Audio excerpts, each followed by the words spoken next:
beginning. We're beginning this new series of Coast to Coast, not so much where we left off as where we began. The first edition of this programme was back in October. It was devoted to the problems of the steel industry, in particular to the plight of Consett in County Durham. Well, when we suggested then that Consett was in danger of losing its steelworks, virtually the town's only livelihood, we were accused by both the British Steel Corporation and the trade unions of being alarmist. Well, make up your own minds. Just before Christmas, the axe fell and took with it some 4,000 jobs.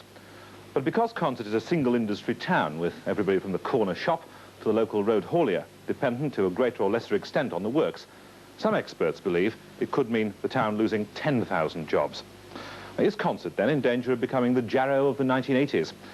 To help us answer that, with me I've got Mike Nally of The Observer, and together we'll be talking to the men who are doing their level best to make sure it avoids that fate. Some of whom will argue that the works has no need to close and that Consett can remain a steel town. Of course, no steel is being produced there at the moment because of the strike. But while some of the issues of the strike are relevant to Consett's future, most are not. And I'll be doing my best to make sure we don't get too bogged down in a discussion about the rights and wrongs of that strike. Well, a feature of our first programme was the comparison we drew with Longwy. That's a steel town in northern France. Well, like Consett, Longwy faced the loss of 4,000 jobs. But in France, the cutbacks met militant opposition.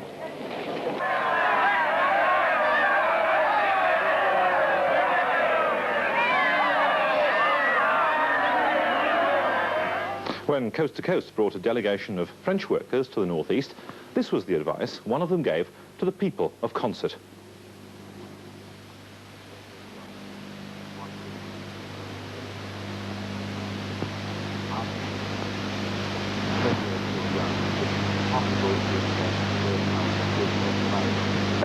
Money, to accept money just for nothing. It's a question of pride, and if you're going to get money, you've got to work for it and to earn it. So it's a very simple answer. You've got to fight on and fight on. Well, I'm sorry I missed the beginning of that, but I'm sure you got the sentiment that the fight has to go on. A very Gallic, very romantic sentiment. But is it realistic? John Carney is the research director at Durham University's Regional Policy Unit and has made a special study of the steel industry. John, in your opinion, having researched the project, do you believe that Consett needs to close? No, I don't. And the reason is that, first of all, Consett has actually been making a profit in the third quarter of 1979, which is a much better performance than many other steelworks in Britain and also in Europe. Well, how exactly does Consett compare with similar steelworks in the European countries? Well, we've done a special study of comparable steelworks in the countries of the EEC, and we found that Consett, in terms of performance over the last couple of years, has been doing significantly better than many, particularly German steelworks. So is it fair to say that some European countries are keeping less efficient steelworks going, whereas the British Steel Corporation has decided to close Consett? Well, Consett's performance compared to these other European producers is even more remarkable when you consider the level of subsidy that is given to continental steel producers, particularly with respect to the price of coking coal. So that one has to say that there are certain aspects of this closure decision which are almost incomprehensible. Well, given that Sir Charles Villiers is making it sound very much as if the Consett decision is final, let's for a moment assume that Consett will close and look to the next, say, 5 years. What do you think is going to be the position in Consett in 5 years if the Consett works goes? Unemployment in northwest Durham at the moment is something like 12% of the labour force. 3,500 people are out of work. With the closure of Consett, between 4,000 and 5,000 jobs will be directly lost in the area. But on top of that, there'll be a multiplier effect, which will mean that up to an additional 4,000 to 5,000 jobs could be lost over the next 5 years, so that in 1985 there could be a situation in Consett where up to 40% of the people in that area are out of work. Of course, against that background, there's an organisation called BSE Industry, which is trying desperately to bring new jobs into the areas where steelworks close. What chance do you think they have of restoring the number of jobs that the Consett closure will lose? Well, BSE Industry have acted very energetically in the Derwentsside area and in other areas in Britain. But in Consett, they face an unenviable inheritance of past neglect. The fact is that at the moment there simply isn't enough good quality industrial land or associated infrastructure to create anything like the jobs needed to offset the effects of the closure. So have you any idea of, from your research, how many jobs you feel they could replace in the short term? Well, at the moment, in terms of practicalities, there is probably only the infrastructure potential to create something like 300 new jobs, and they wouldn't start to come on stream until 1982 at the earliest. Well, can I ask you, as a final point, in this section of the programme, we'll come back to you a little later, as a final point, why do you believe British Steel has decided to go ahead with such a drastic plan as to close down Consett? As I say, I think some aspects of this are incomprehensible. I think BSC's position has been unenviable, and you've got to look at the policies being pursued by the government. John, for the moment, thank you very much indeed. The indictment, then, is not that Consett is a victim of low productivity or antiquated plant, but of British Steel's mismanagement.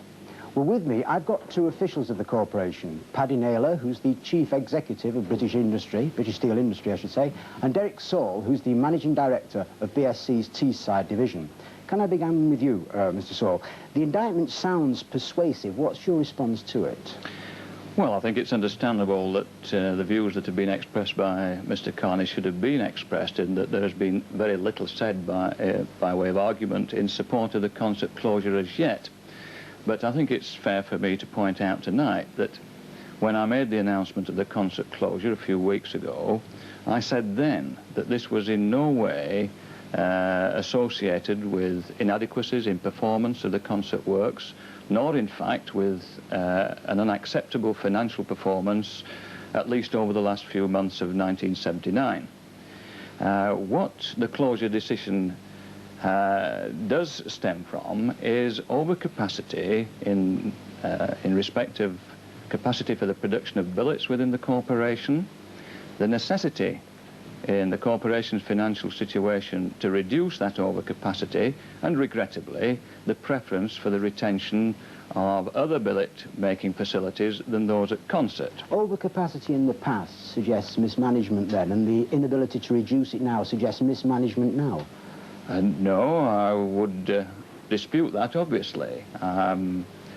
Certainly during the early 70s, everyone in the UK was much more optimistic about the economy and the rate of growth. Everyone knows that, particularly since the energy crisis in the middle of the 70s, that we've not seen growth, we've seen a decline in UK manufacturing industry, and it is a fact that at the end of the 70s, the major steel-consuming sectors are taking in less steel than they were at the beginning of the 70s, and this is at the root of our problem, that we have invested in capacity on forecasts that were made at the beginning of the 70s, and now we have to reduce the capacity that's being laid down to better balance the demand that we can foresee. You've got your figures wrong once at the beginning of the 70s. Why should anybody accept that you've got them right this time?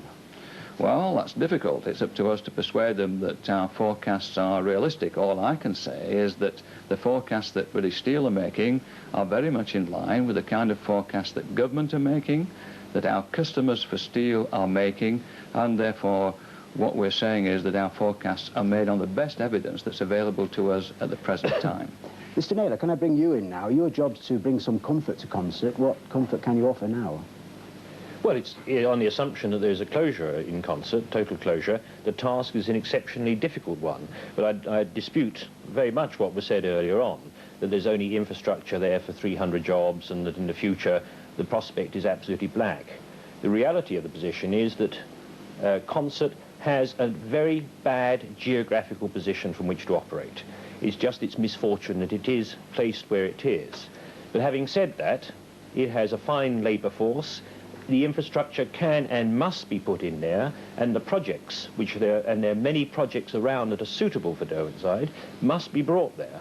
Well, it's our joint task to make that happen. If you can do better than 300 jobs, how much better? How many more jobs? Oh, thousands. The task has got to be to bring back the job opportunities into Derwentshire that are lost if there's a closure in Consett. That's the task, nothing less. And that's what's got to be accomplished, and will be, even though it is the most difficult task in this country, I think, and arguably perhaps one of the most difficult tasks in Europe. You did say recently the task was so big that to do it you were going to have to perform a minor miracle. I think that's maybe right, but I think that we can perform a minor miracle. You see, can I just draw your attention to the fact that take a place like Ebbw, a similar isolated situation in the valleys. The position there is that there have been 54 factories built there in the last 18 months to 2 years. They're either all let, occupied, or the subject to people fighting to get in. You can't get into Ebbw, and in 2 years, when those factories are taking on labour, there's going to be a shortage of labour in Ebbw. And that's what can be done in an isolated community. Now, that's what's got to be done in Derwentshire. I think the sceptic would say that, you know, it's not a miracle worker that you are, it's really a make-up artist. You're trying just to put, as it were, the gloss on what BSC has decided now and offer comfort in the form of words, and you can't really guarantee jobs. No, one can't guarantee anything in this world. It is not gloss. The point is that there is a miracle that's got to be worked, and I tell you how it's got to be done. We've got to lobby this government to get substantial funds out of them under their commitment to assist areas that have been affected by steel closures so that we can really work on the infrastructure, communications and service land and buildings. We've got to get maximum money out of the Europeans, whose policy it is to assist and help. We've got to get maximum loans out of Europe at cheap rates, which are there for the projects that want to come to Derwentshire. And above all, we've got to make the world aware that Consett represents the best financial deal in Europe today, with one of the best workforces, with great dignity and ability to work and perform and run efficient businesses. And when people are aware of that, it will happen, believe me. Well, we've heard the hopeful view of British Steel Industries and the views of British Steel. But what about the unions? With us tonight, we've got Bill Sears, who's General Secretary of the Iron and Steel Trades Confederation. Bill, I'm sorry to have to quote at you to begin with, but when you appeared in the October programme, we suggested that Consett was going to be axed. You said that the technology they have there would keep the plant open for quite a long time, that was your phrase, that it had a good future and that people mustn't be dispirited. It appears now, looking back on it, that you're quite a long way off the beam. As far as the British Steel Corporation excuse me, is concerned, yes. But the remarks I made were quite correct. It doesn't need investment. Indeed, if anyone wanted to purchase Consett as an independent buyer, it's the best buy there is in British industry. The corporation are making the biggest mistake ever in attempting to sell it. It produces one of the best billets in the world. Its labour force is one of the lowest paid in the whole of Europe. Its production workers are lower manned than anyone else in Europe. And if people cannot make that work, well, they can't make anything work. So management is responsible. So are you saying that there's a future for Consett in the hands of a private employer? There is a future for the hands of, for Consett in the hands of any employer. And let me say this, that we are not going to allow Consett to close. Our position is that with all the factors behind it, and we've heard them from even Paddy Naylor, who doesn't know a great deal about Consett, and I do, about the workforce, etc. It has all the earmarks of being a plant that we should strive for to keep open for a long, long time, and we will endeavour to do that. Well, there's talk in the papers today that you're considering taking out an injunction to stop the closure. What effect would that have? Yes, well, we say, of course, under the Act of Parliament, there is a necessity for the Steel Corporation to consult with the trade unions. And you've heard what Derek Sole said when he broke the news to the trade unions of the closure. That wasn't consulting, I was just telling them. So I'm taking an injunction out against them under the circumstances that they aren't following the Act of Parliament. And that is the first step. At the beginning of the programme, I said we weren't going to talk about the steel strike, that there was very little relevant in the steel strike to the future of Consett. But I think there is one point, and it's only been raised by a number of members of Parliament, and a number of people have been quoted in the newspapers, saying that if there is to be a steel strike, that this is what the steel strike should have been about. It should have been about plant closures and not about more money. What do you say to that? 6 weeks ago, before these decisions were made, I tried to persuade the Steel Committee to take positive action, including strike action, against the policies of the corporation who were arrogantly domineering the scene and thought we would accept anything that was put to us. Unfortunately, the other trade unions did not back me, and we were faced with a corporation who took that as being the signal for them to be able to force upon us more closures. The position now is vastly different, and the TUC as a whole will be taking this up and there will be positive action in relation to this closure plan. Well, we have one of the craftsmen from Consett with us tonight, Ray Thompson. What's your feeling about this particular question before we pass on and leave the strike altogether? I mean, do you feel that this is a sort of issue that your colleagues would have happily gone on strike about, to keep Consett open?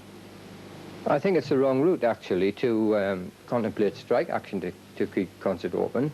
The things that I consider, and I'm sure that my craftsman colleagues and indeed the production workers would consider necessary to keep Consett open, would not be to strike, but to continue the improvement we have shown in the last quarter of the last year.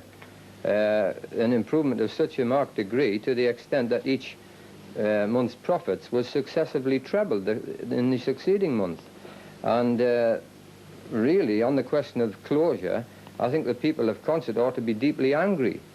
Very, very angry indeed. And if I may quote from some quotes of Sir Charles Villiers in the Steel News, on a visit to Consett as recently as May the 10th last year, he said, "As long as you can satisfy the customer, there is a future for Consett."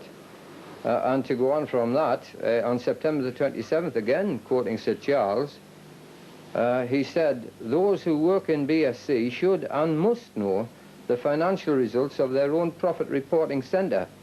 In that way, they and their communities will know how they are progressing, what progress they are making to ensure their survival."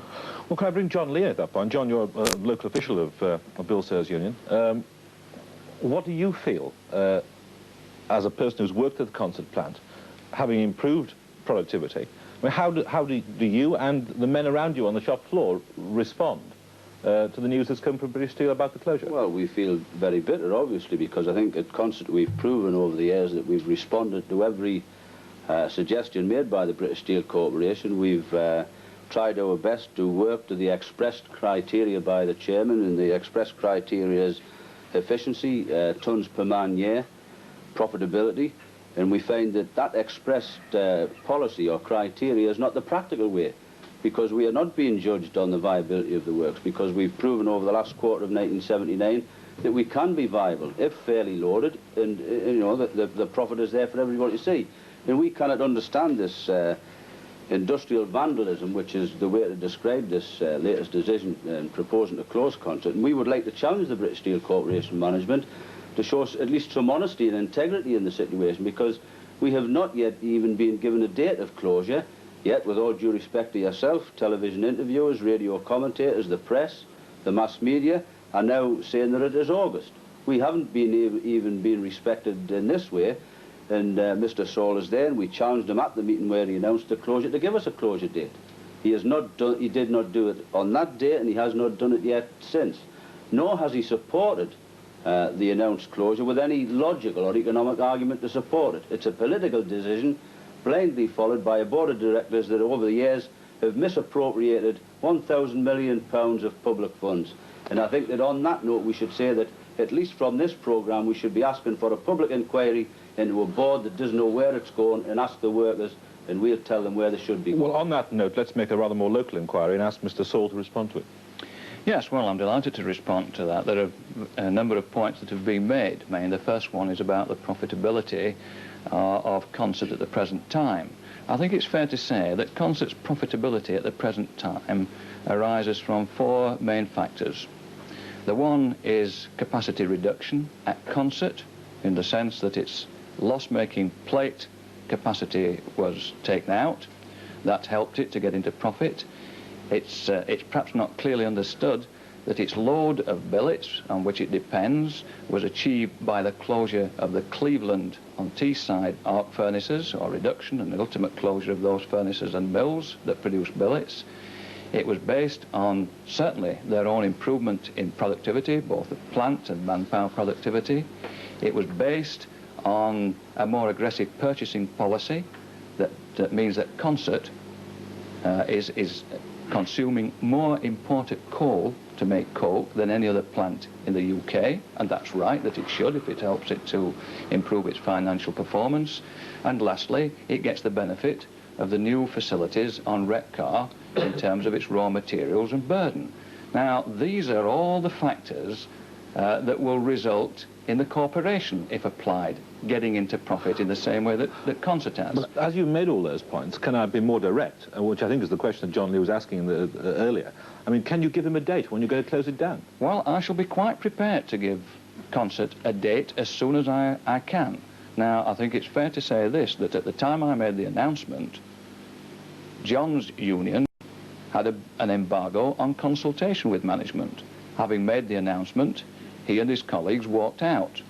Therefore, it wasn't an opportunity to say anything more in support of the closure announcement on that particular occasion. At the present time, for reasons that are well known, we're still not able to consult on this closure. As soon as we can, we shall get into not only the reasons why and satisfy Bill's point that there must be consultation with the workforce before we announce the final date of closure, and the other points. I'm sorry, can I bring you in a moment? Because I think where the August comes in, the mass media that are spelling it.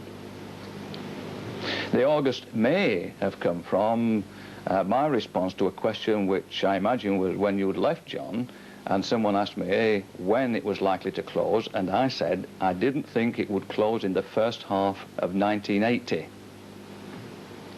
Well, come that final date that Mr. Saul was talking about, can the European dimension help Consett? We found out today that the Longwy workers, who were in our first programme, have won a loan of £24 million from the EEC Steel Commission for plant and retraining. Would there be a chance of anything like that for Consett, perhaps? Earlier today, I spoke to Willie Elan of the European Steel Commission. I just want to tell you this. Of course, we are not going to let this happen in a way where the people do not get anything. And what I was trying to explain to you and going to explain to you very simply is one of the basic ideas of the social volet, the social aspects of the anti-crisis plan is, for instance, to make sure that people who will lose their jobs will be going on benefiting from a normal wage, a normal income, which was their income when they lost their job. Are you sorry, I must make this point, I'm sorry, not over the normal kind of period which is foreseen in the Treaty of Paris, which is 18 months, and which we do any time, but due to special circumstances, due to the fact that we need new investment, that we need reconversion, and we're going to give money, and we're already giving money to that. I cannot give a figure now, I can't give a fair amount. But without giving a figure, are you saying that a Consett steelworker can expect for a reasonable period the equivalent of his past week's wages? I'm going to tell you which kind of period even more. Normally speaking, the Commission proposes to make sure that those people will benefit from that kind of income over a period not of 18 months, as usual, but 3 years. Why 3 years? It might be more. That's a decision we have to formulate afterwards as the things go on, as the thing develops. Why 3 years? It might be 4. Well, simply because we know, and that's a message I give to the workers. I'm not dealing with propaganda again. I'm just telling them. What we say 3 years. Why? Because we know before you get a new investment starting, I mean starting in job-creating terms, it needs 2.5, 3.5, 4 years. So in other words, we then create a hope, not even more than a hope. We do provide them with money. 3 or 4 years money. Fair enough, or so it seems. There will be money from Brussels. It won't run out overnight. And it's worth remembering that the steel unions and BSC have still to negotiate redundancy payments for the Consett workers. £20,000 plus for the old hands is the going rate at Shotton and Corby. But if Brussels is now prepared to put its money where its mouth is it prepared to accept any of the responsibility for the decision to close the works? Well, there again, I think it's our mistake. I must be very frank with you. It's our mistake not maybe always to have been very clear on where the ultimate decision lies. I tell you quite frankly again, we are not the ones who plan who and where and when and what has to be closed down.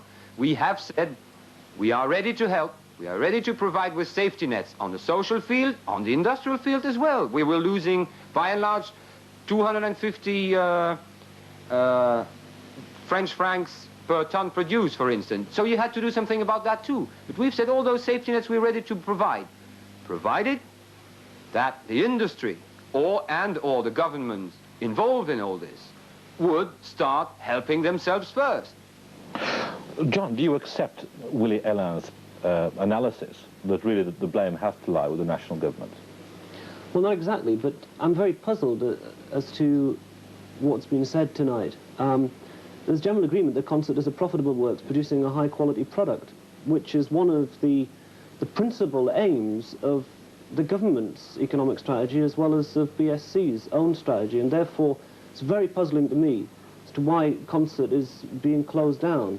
There must be many more less efficient, less profitable works, certainly in Europe, that will stay open as a result of this closure decision.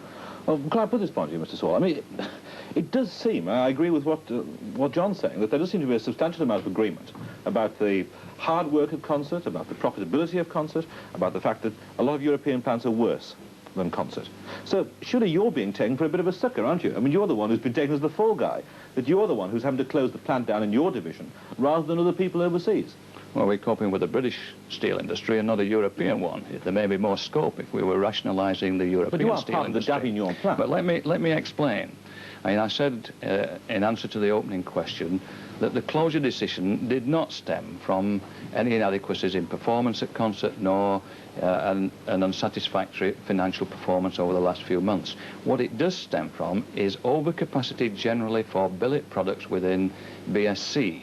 And the choice lies between really 4 main facilities, the one in Consett and 2 in the Scunthorpe area and 1 in the Sheffield-Rotherham area. And the reasons that the preference for retaining other capacity when some capacity has to go is that 2 of those other 4 plants have a range of capability that goes beyond that which Consett can satisfy, and the other one involves an increment of capacity, if we were to take it out, that is far greater than the increment we need take out, as dismal as the forward prospects are. Well, John, looking forward, if we lose Consett, if we take our capacity down, as much as British Steel want to take the capacity down, have you any indication of what the long-term picture for steel making in Britain will be, compared with our European partners, for example? Yes, we will have a much smaller steel industry in comparison to the size of our economy than just about any of our other European partners. Germany in particular, they're prepared to keep less efficient capacity in production so that when an upturn comes, they can bring that fully on stream immediately and therefore take a larger slice of the market. And we don't seem to be capable of doing that. What I'm worried about So are you saying that if Consett closes, all that's going to happen is that the work that would have been done in Consett will actually be turned out by German steelworks? As it were, that's what will happen, undoubtedly. And what I'm worried about is that we are going to enter into a dizzying downward spiral, that the 15 million tonnes capacity that BSC is now aiming for may well not turn out to be profitable. Maybe talking about 10 million or 5 million tonnes, and very soon you may have the steel industry broken up completely in this country. So that's the danger. It's a high-risk strategy. Bill Searce, is that your long-term worry? Oh, yes, I agree with everything that has been said. We've produced these arguments. The British Steel Corporation management are eating into the very heart of the British steel industry, into the core. And if we reduce that core to 15 million tonnes, we will not be able to supply the needs of this country when there is a pickup. At the present, they say we're at the bottom, we're in a slump period. It's lower than 1963, I believe, and until such times as we pick that, we come out of that, we will not be able to reach capacity level. Mr. Saul, I'm going to give the final word to you, please, as brief as you possibly can. Is there any chance that you could go back and ask British Steel to change their mind on Consett? I would love the situation to change such that one could change one's mind. There would be nothing that would give me greater pleasure than that Consett could continue. Yes or no? If there is an opportunity, I shall be looking for it. But can Mr. Saul, no, I'm sorry you can't. Thank you all very much indeed.